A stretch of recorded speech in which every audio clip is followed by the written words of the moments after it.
Now we're going to sing. You'll see that we're twins. We have twinkles.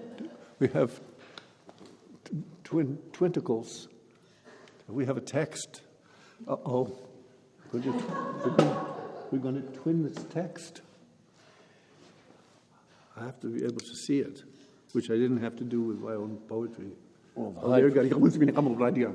Okay. I thought I, too, must be dreaming. What did you think? But then it didn't matter. Oh, yeah? A man is If like we a follow pepper a wild until path you long chew enough, him, you do not know. we see it means to see. him. The great study is the way of lapsing order. The poem. The poem is a threshold of acceptable chaos with shine. with shine. Power. A power In his. knowing it's still. and ever Now. meaning Is meant to be seen. not world, world, Wall-eyed. things. Wall-eyed. No, difficult. Things look differently. The dream rebreathes the meaning of the words to first use. Consistency insults the reader. Consistency insults the reader. You can say that again. A bird is quicker than the eye on the fly. Memory hangs you up, so you can't hang up. Peace is a state of consensual, non-lethal aggression. Who was That masked woman, a word bearing no grudge. Poetry is language. Poetry is language that it's accepting that it's indefensible. It's indefensible. Crazy words in dream make obvious sense. and waking Fabulous. nonsense. I say magic carpet. You think Metaphor. now traveling. The proper study of poet kind is fools persisting in folly.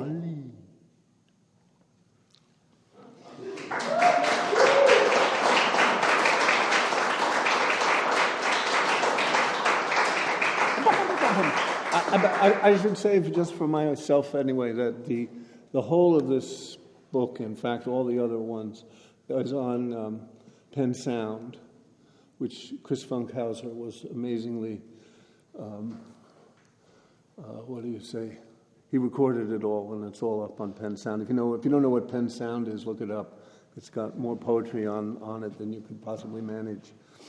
But amazing website. So, we're supposed to answer questions. Oh, we're supposed to answer questions. Oh, yeah, okay. You're supposed to ask them. So, any questions? Or was it also totally clear and obvious that... Yeah. So have you ever practiced that last piece? Or No. He had no idea what I was going to bring up here. -1. He had no idea. That's fantastic. Well, we used to do this all the time as a...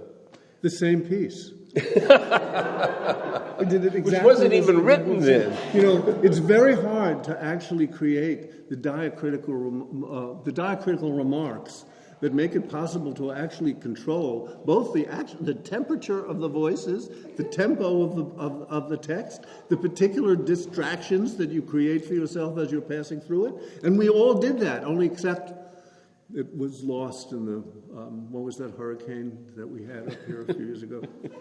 It's gone now. So it was all, this was done from memory. Don't believe anything. Purpose of poetry is to prevent belief. Do you think Chuck's work is an example of linguality? Is An example of linguality? Chuck's work. Of course. All right. Oh, yeah. I worship at the shrine. This was the concept was new to me essentially, and then when he was reading, I was like, with his process, it seemed like yes, this like writing's future to this method. Last year we were talking about this, and I kept saying that my magical method is conjuring or scrying. Scrying is like crystal ball gazing, like that's called scrying in the Elizabethan magical language. That I conjure things and pull them out, and his is dowsing. Yeah, that's right.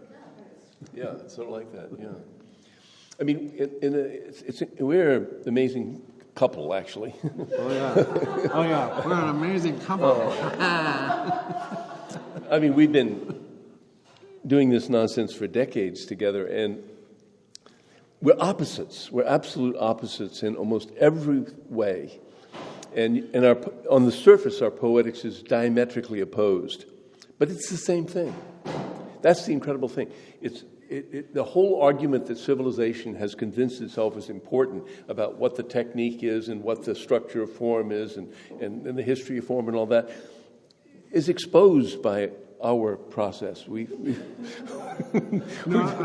was in a Zen sesshin many years ago, and the text for the sesshin was the Diamond Sutra, if you know what that is. The Diamond Sutra has a character named Subhuti, and at a certain key point in the midst of it, he tears up the sutras.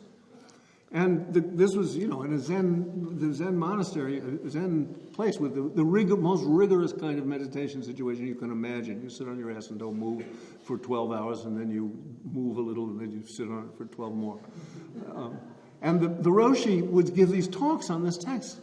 And one day he said, "Why do you have to tear up the sutras?"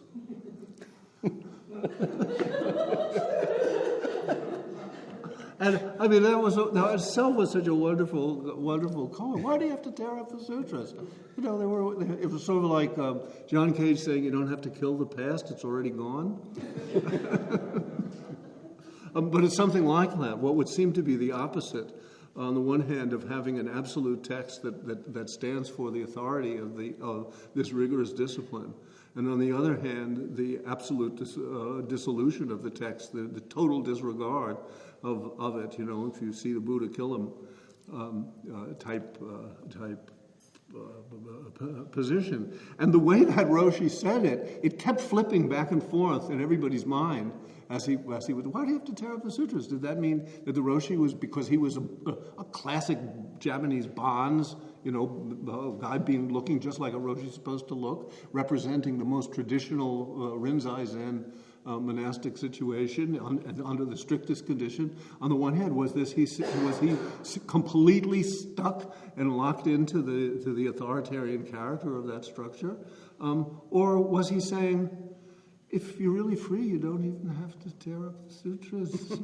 Why bother? You don't have to not have the structures.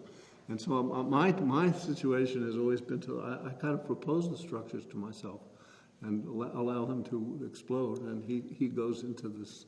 But there are other ways in which we do it also absolutely the opposite way. Like, he takes care of his own laundry, and I'm a general mess, so.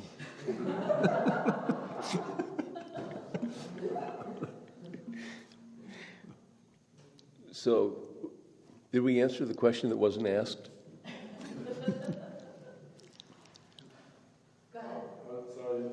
So you mentioned Gary Hill. I was just wondering about, for both of you, right?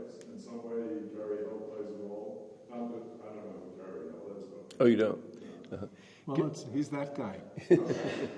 Gary Hill is, he's one of the sort of original video artists, younger than Namjoon Paik, who's usually regarded as the father of video art. Gary Hill came in sort of the next sort of generation, but these were the ones who really took those lessons of what video could be as an art and took it somewhere. And Gary Hill is a major figure in that. We perform with him. He's the famous one. He's in all the museums of the world, sort of guy. And we have collaborated in writing a rather big book about his work over number of years, yeah. It's now out as a big fat book called An Art of Limina, because we take up the notion of liminality as a core aspect of his work. Yeah. But there's a lot of his stuff online. GaryHill.com actually has pretty much all of his single channel work online. So it's wonderful stuff. His Instagram's pretty good too. Huh? His Instagram's pretty good too. Oh yeah, he's actually using that now, I think. Yeah, that's right. Yeah. For the kids. So, It's maybe not a process question, but I realize I don't know how you two crossed paths at the very beginning. it's very interesting. Well, it's like I'll go out and he'll tell the story, and then he'll go out and then I'll tell the story. Yeah. Actually, when we were about, how old were we? About 27 years old. We were in a class together at a graduate course together. I was 22. You were 24. Really? 66. Oh, Or was 60, that early? yeah, Wow. Yeah, Yeah, see? 66, maybe 67. See, you didn't even have to leave the room.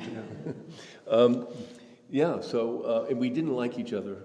I mean, we didn't get along. We didn't talk. We were kind of like competing on some level, the way young guys do when they're haven't learned their manners yet. And then a few years later, when I was 28, and you were 27 or whatever you were by that time,